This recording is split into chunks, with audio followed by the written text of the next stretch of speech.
Welcome everyone to the Conscious Living Show. Good morning. Look, this morning I've got a really interesting speaker and rapid transformational therapy practitioner, Sophia Marie Lightfoot.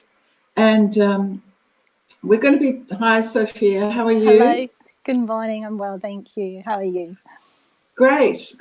So we've had a few attempts to get this interview going, but I think the timing is right now, which is interesting, isn't it? Third time lucky. So what your speciality is eating disorders and clearing trauma that has resulted in these different types of behavior that are not healthy and that really do cover up a lot of underlying issues. So I was just talking with you about your how you got into this type of therapy, because I don't know if many people have heard about it. For me, it's still something fairly new. But I'd like to start with your story, because it's a really powerful story. And you were not always a practitioner, but you did have, issues with eating right from a very young age. Is that right? That's right. Yeah. So around the age of 13, I really began sort of binge eating, or more started experiencing more classic symptoms of what people call bulimia, where I'd eat uncontrollably and then I'd feel a lot of remorse, a lot of guilt, a lot of shame, and I'd either force myself to vomit or I'd take laxatives, and that sort of went on and off for around 10 or so years. Not so much the vomiting, because I found that really unpleasant and I actually did find it quite difficult to make myself vomit, but the binge eating continued really right from about the age of 13 right into my late 40s. And I got better and better at hiding it. I was never officially diagnosed with an eating disorder, but I always felt there's something wrong with me.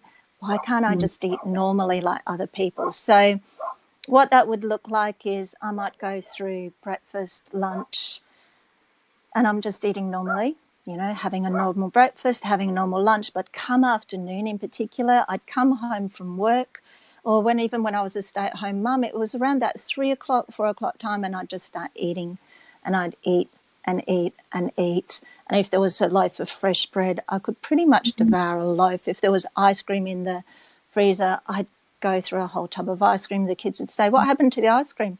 "Oh, it must have got eaten. I'll have to buy some more." If there was that, Nutella in the cupboard, I'd just start eating the same. The kids were always going, "Where's this food gone? Where's that food gone?" And there was just so much shame that I couldn't eat normally. And if I went out, the same. I'd start off eating a little bit, then I'd be eating, and it was like there's part of me would be screaming like, "For goodness sake, stop, you're an intelligent woman." And there'd be another part saying, "I don't care. I have to eat. I must eat." So that's how the behaviour expressed itself. And there's a lot of reasons for those kinds of behaviours. One, I was completely out of tune with my feelings.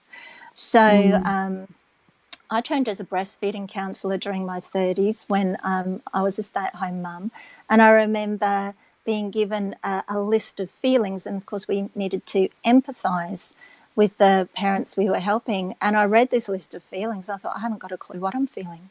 and that whole idea that even we feel our feelings in our body was new to me. And often people had said, "You're so much in your head, Sophia," and I think, I don't know what that means. But I'd know when I felt angry. I'd know when I felt happy, and that was about it. That was kind of my repertoire. It was either angry or happy. I experienced a lot of feelings of anxiety, and of course my go-to was food. I'm feeling anxious, I'll eat. I'd feel anxiety for no reason. I'd feel anger for no reason. So my behaviour really, really baffled me. But to the outside world, people thought of me as a really cheerful person. I was outwardly successful in whatever I put my mind to. I've always been What quite was goal your orientated, but yeah, underneath that all, that's what my behaviours were. and what was your family environment like when you were growing up? Do you think that contributed to your anxiety? Well, my family was pretty much a typical family, except they were, my family are immigrants. So my parents came to Australia in the early 50s with my grandparents, and my parents had been born in Germany after World War II in displaced persons camps. So their early years had been really hard, and food was, there was so many food shortages during that time. So I was often told this story where my mother was so malnourished that the doctor didn't want to allow her on the ship to immigrate to Australia. And my grandmother, being, quite the stubborn woman she was, said, no, I'm taking her. If she dies, she dies. And of course she survived. But growing up in that environment, and because when I was born, I was really unwell. I had my last rites read. I was baptised, and they were ready to say goodbye to me just at a few weeks of age. So I had some mystery illness, and during my early years, I was often had various unpleasant medical tests and exams trying to determine what was wrong with me, which was actually never determined as far as I know. But because of that, there was this fear that I would die. And given that my parents, my grandparents had lived through these food shortages, I remember my grandparents saying, oh, the skinny kids die first. You've got to eat. You've got to eat. So I, like so many kids, was forced to eat what's on my plate, forced to eat more. It was better to be a little plump because that would ensure my survival, given the traumatic life my parents and grandparents had experienced. So very early on, I disengaged from my natural cues for hunger, which we're all born with. I disengaged from knowing when I'm hungry, when I'm not hungry. And that was something I had to reinstill in myself much later in life, because I just wouldn't have a clue. But as well as that, because I'd grown up being often unwell, often on antibiotics. I had lots of middle ear infections. I had lots of UTIs. Of course, what we know now is the antibiotics really disrupt our gut biome, which also affects our mental health. So it was kind of this cycle of various things. Constantly being unwell during my childhood, disengaging from my natural hunger signals, as well as that, of course, when we eat and we do finish what's on our plate and our family members, our parents go, good girl, well done. Well, there's, we're getting that approval, we're getting that love, we're getting that attention. And so anytime later in life, we've programmed our mind already and conditioned ourselves like, I'm feeling a bit low, I'm feeling a bit anxious, I'll eat. Because whenever I ate and I ate to the capacity of being really full, that's when I got praised. And of course, parents don't set out to do that. They don't do it on purpose. They do it from a place of love and, well intentions, good intentions and well meaning. But the meaning that I created for me, I inadvertently and not even realizing I was doing it, it's with a child's logic, oh, well, if I eat, that feeling of fullness reminded me I'm a good girl. Well done. So anytime I've got anxiety as an adult, there we go, just start eating. But of course, this is all underneath the surface and no conscious awareness until I experience rapid transformational therapy, which takes us right back to what is the root cause of the behaviour. And when we understand that, we can go like, oh, well, I can see how that made sense, but it's no longer relevant to me now, and I don't have to live my life that way any longer. So, now if I'm feeling anxious, I can use my own self-talk and I can just simply tell myself, hey, how you doing? You're feeling anxious. And I can tune in and I can allow myself to feel it, and I can self-soothe. I can call a friend. I can call my mentor, call a coach. There's so many different things available to me that when I wasn't aware of it, I simply didn't know what to do. Does that make sense? Yeah, so I'm just interested to know how long it was, or when did you discover rapid transformational therapy? How old were you at that time? I was 47. So you've been So, living with this for a very, very long time. very long time. So I had never specifically worked on my eating because I'd never openly acknowledged that I had a problem. And the very few people I'd sort of mentioned it to would look at me because I was sometimes 10, 15 kilos heavier than I am now, but because I didn't look very different to anyone, they literally would look me up and down and go like, what are you talking about? You don't have a problem. And because I had such a sense of shame, I just shut up and change the topic. um, but what I did have that was more obvious was I also experienced the symptoms of depression from around the age of 13.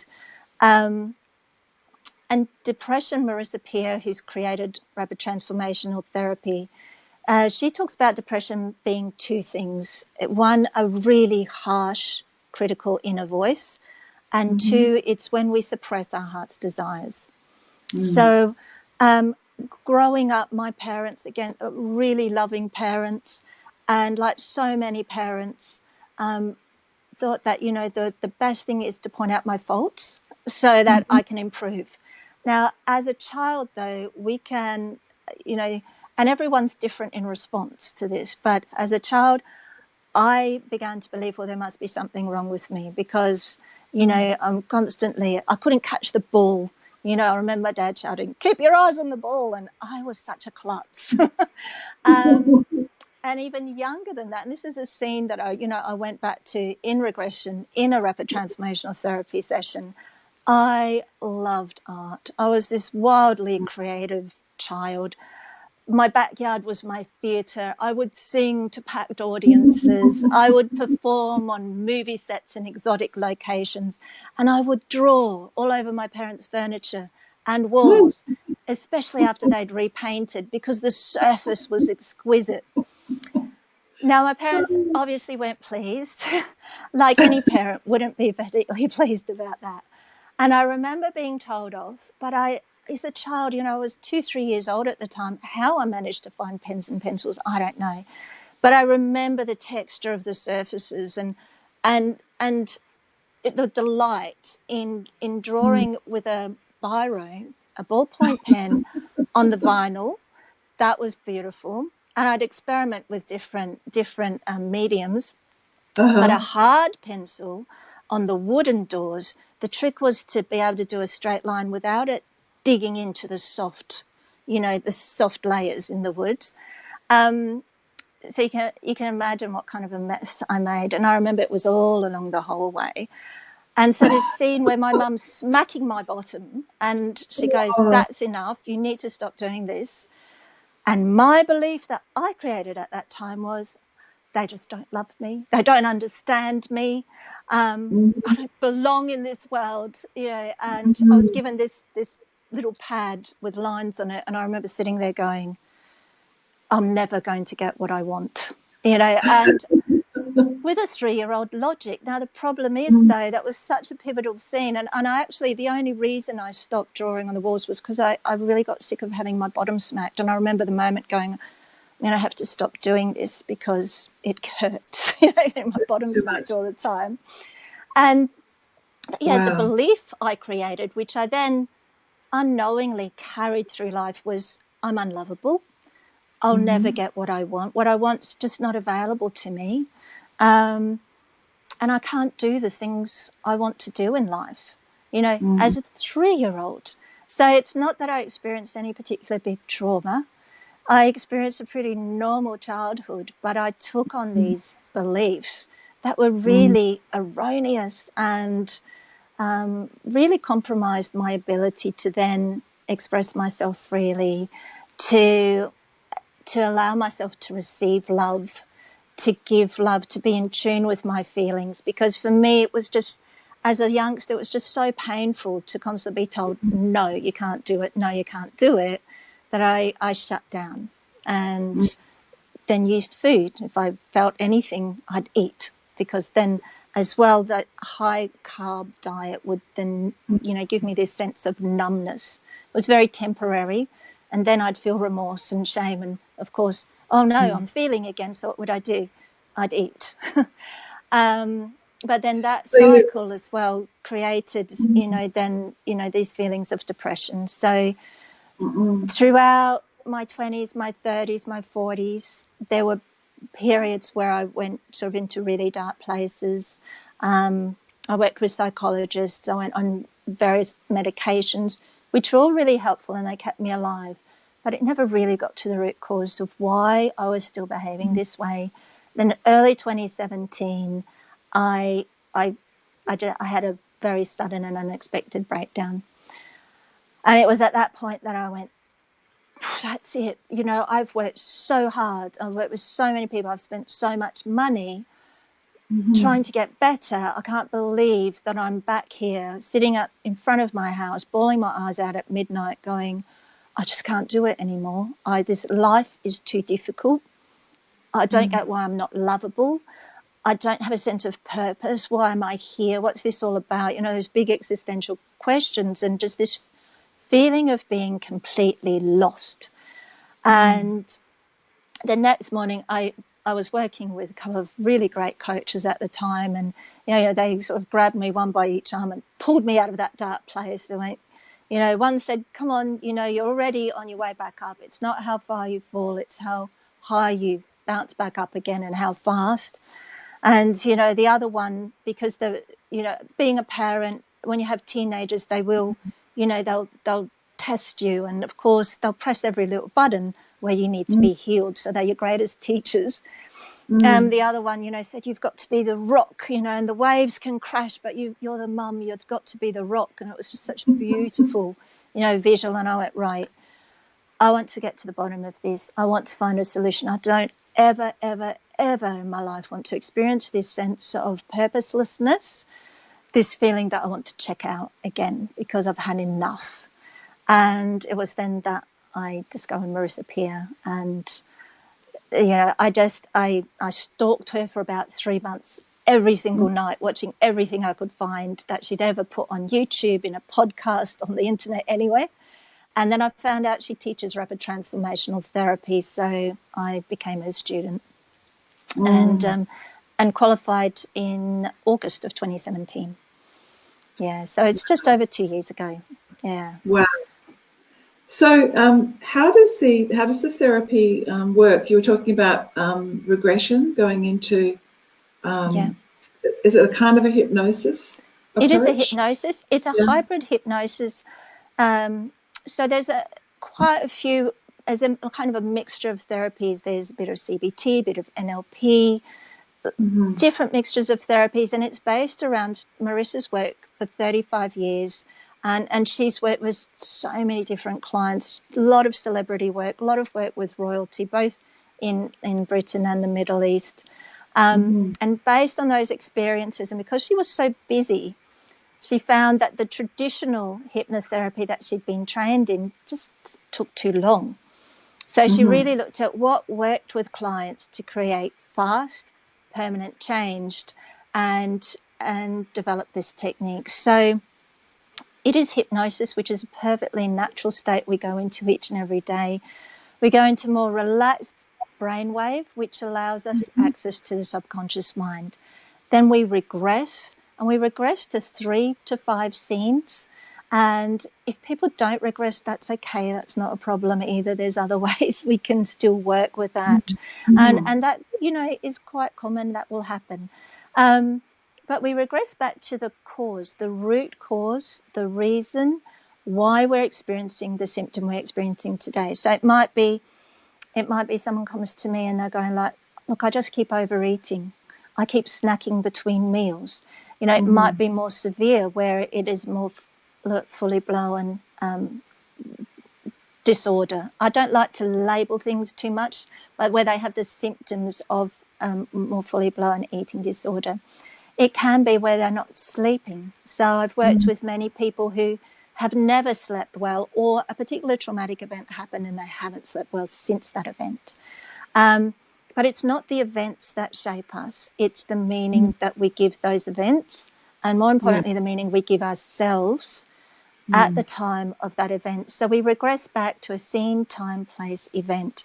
And depending on people's belief systems, I've had clients spontaneously regress back to a different lifetime, or between lifetimes, or it can simply be events in this lifetime, often in their early childhood, but some clients have experienced traumatic events in their 20s or even their 30s or 40s, which have then created some underlying erroneous beliefs in their subconscious mind, some patterns which are now holding them back from fully expressing who they are, from fully being able to live the life they want to live.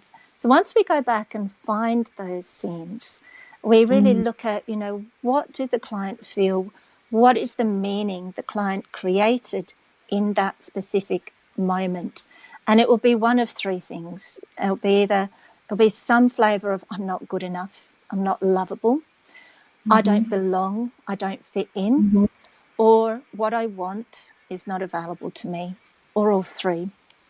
And then we look at the scenes, we put them like postcards or photographs in our left hand, and we put the scene where we are now in our right hand. And while we're still in hypnosis, because the mind is really relaxed and clear then, we look at how did these scenes in our left hand influence and create the scene in our right hand. And the clients have the most profound understanding in that state. And they'll go like, oh, I can see now, it's so obvious. This happened and I created this belief about me. And now that belief's playing out in my life, that I don't deserve to achieve these goals. I don't deserve a loving relationship. I can't sleep through the night, or whatever it may be. And that understanding and awareness is transformative, because almost every client who comes to me says, I know what to do. I don't understand why I'm not doing it, whether it's eating, whether it's exercise, whether it's, in their work where they need to close clients or just take the daily actions they need to create a really successful business. Or I've had some people come to me who are already in very successful businesses, but they're stuck at a certain income level and they go, I just don't understand. It's been like this for over 12 months. I don't understand why it's not growing. And there'll be some belief they picked up somewhere, often in their childhood, but sometimes during traumatic events in their young adult life, where that's hindering them. And once they have that understanding and awareness, then once the mind is expanded, it can never shrink back. So then following that, we have some beautiful procedures, particularly if adults didn't receive the love that they needed, or the acknowledgement and acceptance, or at least if they perceived they didn't receive it. Then there's some beautiful procedures within the hypnosis that we do about bringing that little child into our adult world and becoming the loving parent to that child. And self-praise, because our opinion is far more important than everyone else's. But if we picked up opinions from our parents, our carers, our teachers when we were younger, that on some level we're not good enough, and no matter how well-meaning and well-intentioned they were, if that's the belief we created, then we need to bring that little child into our world and make sure that our inner child knows beyond a shadow of a doubt that he or she is loved, worthy, and completely enough. And again, under hypnosis, because we're so deeply relaxed, we don't get that inner critic in our conscious mind going like, that's not true. What are you talking about? No, we just accept it. So one of the rules of the mind that Marissa talks about is the less effort, the less force, the less willpower, the greater the result with our subconscious mind. And so hypnosis is very peaceful, it's very gentle, it's very calm. We don't have to do anything. And based on what happens within the rapid transformational therapy session, I then create a bespoke audio for each one of my clients.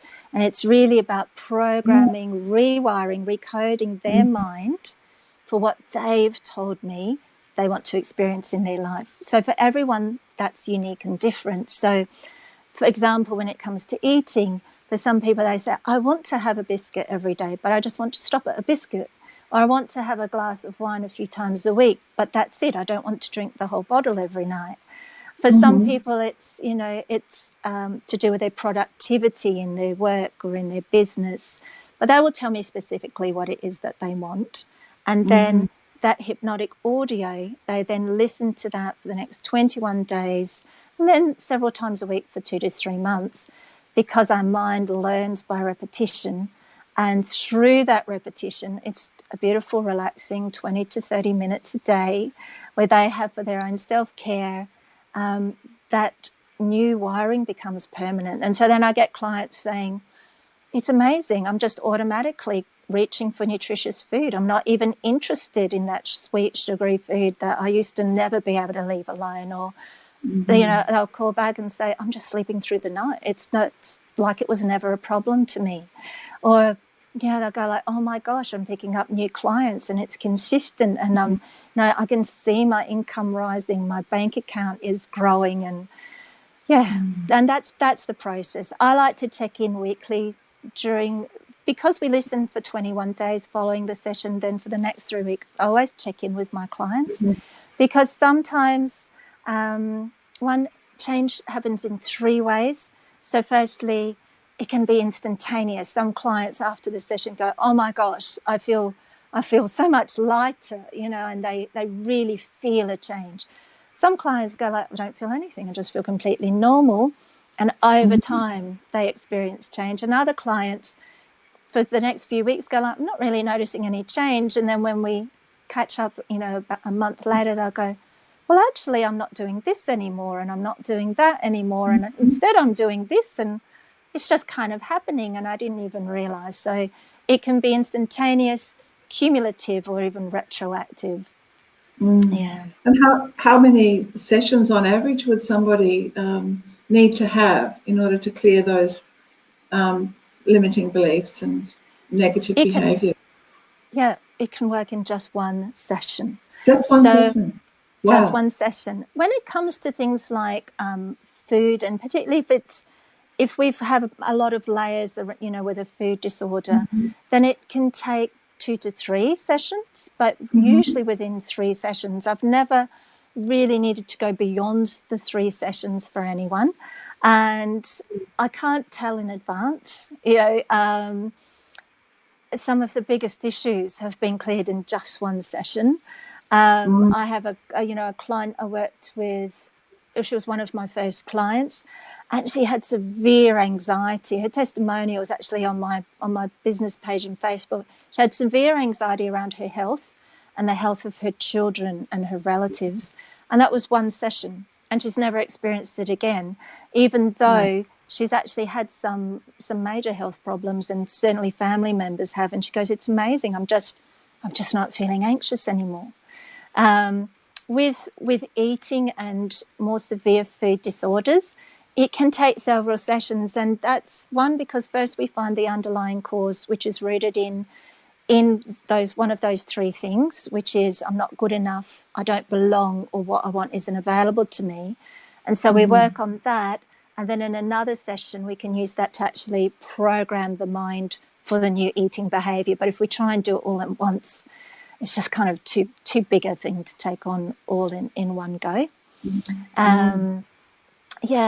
But often clients also have a lot more than one issue. So I have some clients who've said, look, I just want to work with you for the next year. Let's do month by month, because each time, particularly clients who really, they want to create an impact in the world, they have a very heart-centered, soul-driven, impact-driven business, then they're really wanting to really release everything that's holding them back.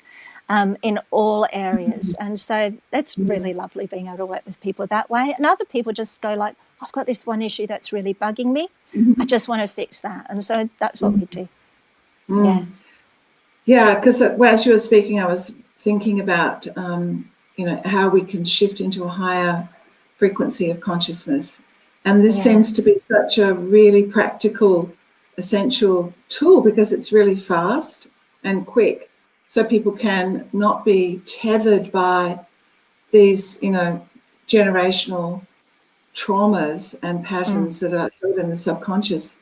So it really feels like it's a therapy for the time that we're in, of making this transition from the 3D consciousness into a heart-centered way of living and being, so we can really be truly who we are, be our creative, infinite being nature, rather than carrying on the baggage of, which is, interesting you talk about your family history, because I think a lot of people are not aware enough of how their ancestors' trauma is carried through your biology, really, of the body. And it's so deeply unconscious that it just comes out in different ways, as you described, with eating disorders. It could be drinking, could be various kinds of addictions. So it seems like this is clearing whole generations, and that's the awakening time that we're in, isn't it? For the collective to be cleared of all these really heavy past experiences. And we don't need to carry them forward anymore.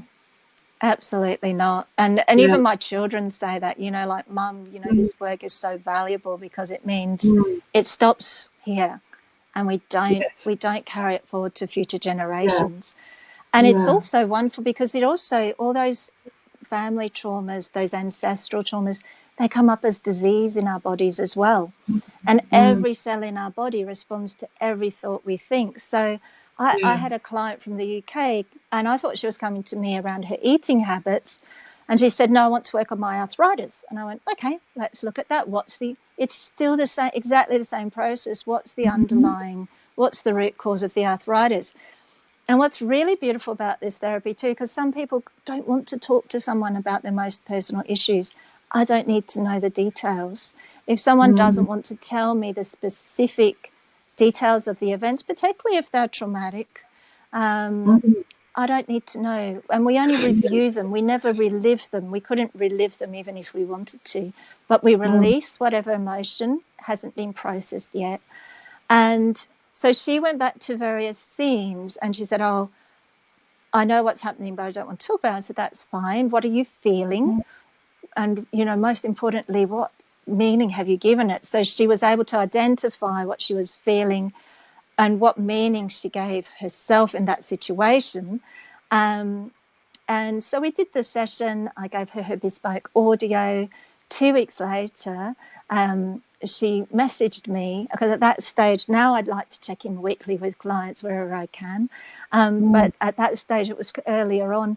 She messaged me 2 weeks later and she said, 90% of the pain from my arthritis has gone. So she had had arthritis in her neck, her shoulder, her hips and her knees, which had made her housebound 2 to 3 times a week.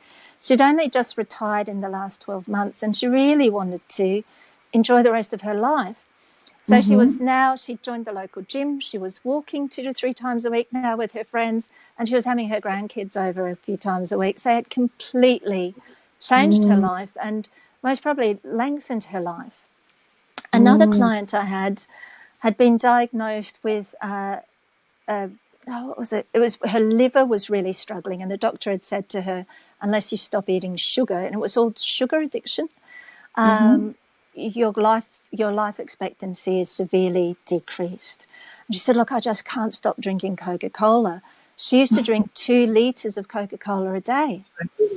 And so she came to me and we just had one session, and we went back to scenes from her childhood where she had actually experienced a lot of trauma in her childhood, but we didn't go back to any traumatic scenes.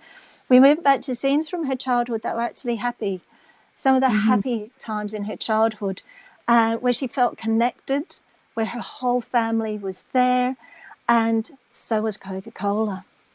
And so she had unknowingly created this association of connection, of feeling good, of feeling love, of belonging with this Coca-Cola. And so first thing in the morning, she'd reach for the Coca-Cola.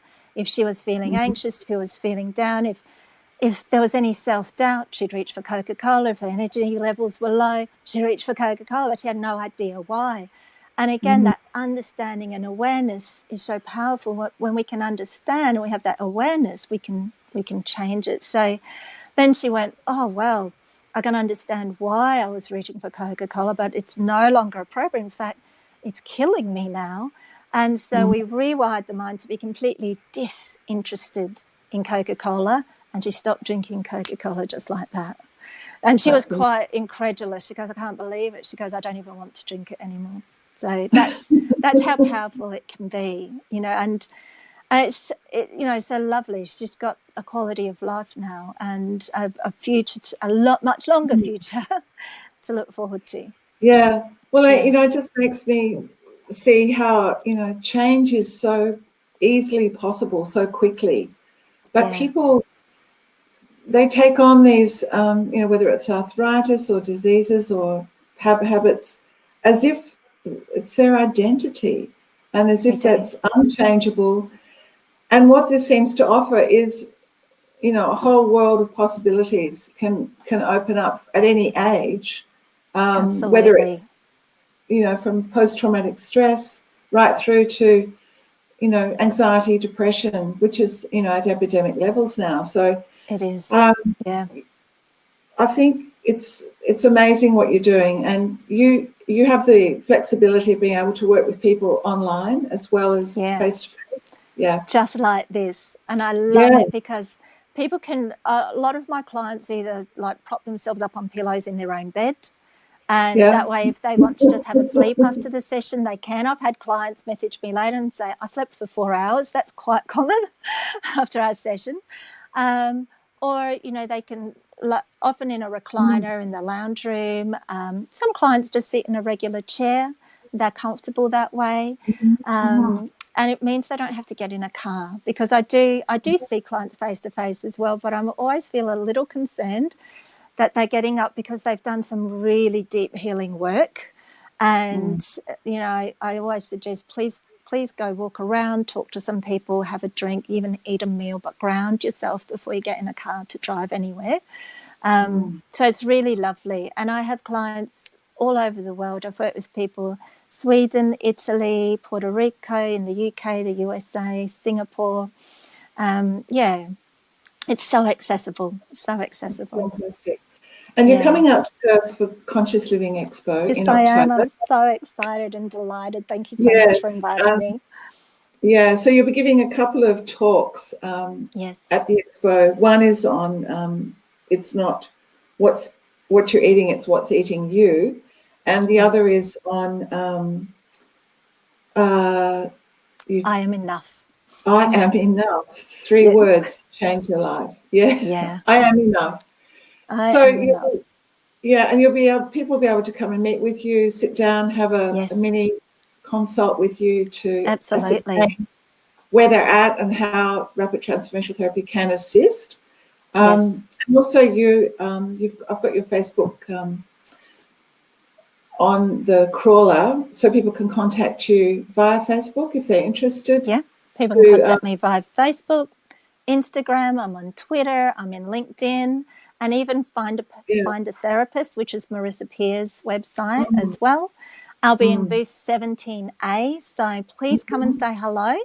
And everyone I speak to, I have a variety of free rapid transformational therapy audios as well that I love to gift people, because it's a wonderful way to experience a little of the process. And I have people messaging me all the time saying how much they love the free audios and how helpful they are. They're the same audios I use, so there's a variety. There's one which is I Believe in Me, which is all about really reinstilling that phenomenal self-confidence we were all born with. I have deep restful sleep, which I use every time I'm traveling away and in a different environment, just to get me to settle, and even on the plane, so I sleep really well on airplanes. Sugar-free living forever, and I recently had someone tell me she listened to it once and she hasn't eaten sugar since then. She's continued listening for the 21 days, but that's a really powerful one. Phenomenal memory and concentration. Now, my sister was listening to that, and she said, I don't think it's making any difference. And then a few months later, she said, it's funny, but I seem to be remembering things better. So there's that retroactive change. What else do I have? Oh, confident public speaking. That's the other one. Yeah, because I work with a lot of people who are in the public eye, want to share their message. I love working with people who are making an impact through their own businesses, through their work. And lots of people are, really quite afraid because they've had experiences that were rather unpleasant in their childhood, in their early years, where they spoke out, particularly in schools, and they were laughed at, or the teacher scolded them, or they got something wrong and they felt embarrassed and ashamed.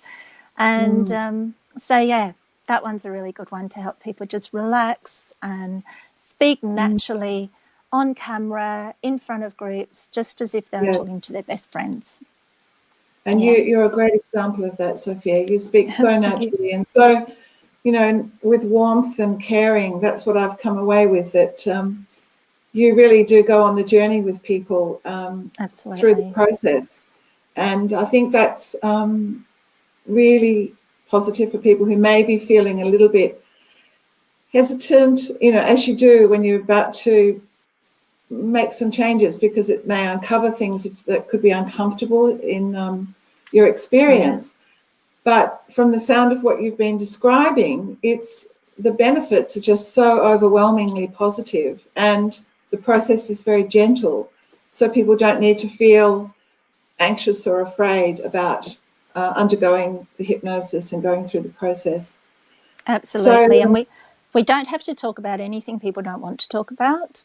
And the only reason we revisit anything is to ascertain what is the meaning they gave themselves about that. And then we let it go.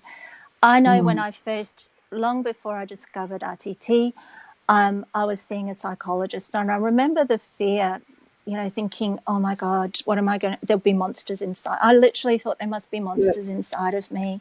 And I was so scared to look at my shadow. But, it's a shadow. It has no power. This minute you shine a light, where does the shadow go? It's not even real. And then what I learned through RTT is there's no monsters. It's not even shadows inside of us. There are just scared small children needing love and reassurance.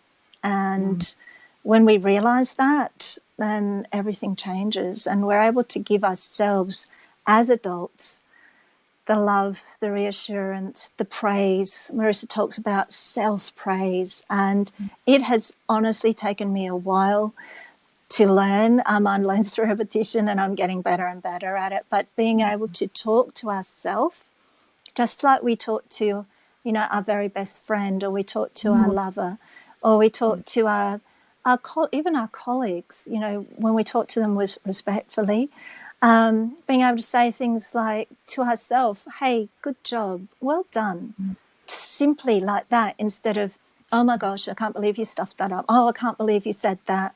Oh, I can't believe your hair was sticking out there. And what did you think wearing that outfit? Which is, we berate ourselves constantly without even realizing it so often. But instilling that self-praise of just being nice to ourselves makes such a world of difference, and really boosts our confidence, reinstills that natural confidence each one of us was born with. Yes. Yeah. Thank you so much, Sophia. That's a beautiful note to end on.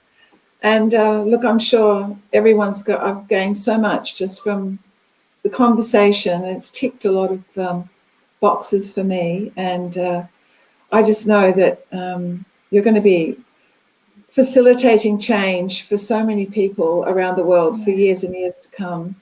So well done, Thank you so much.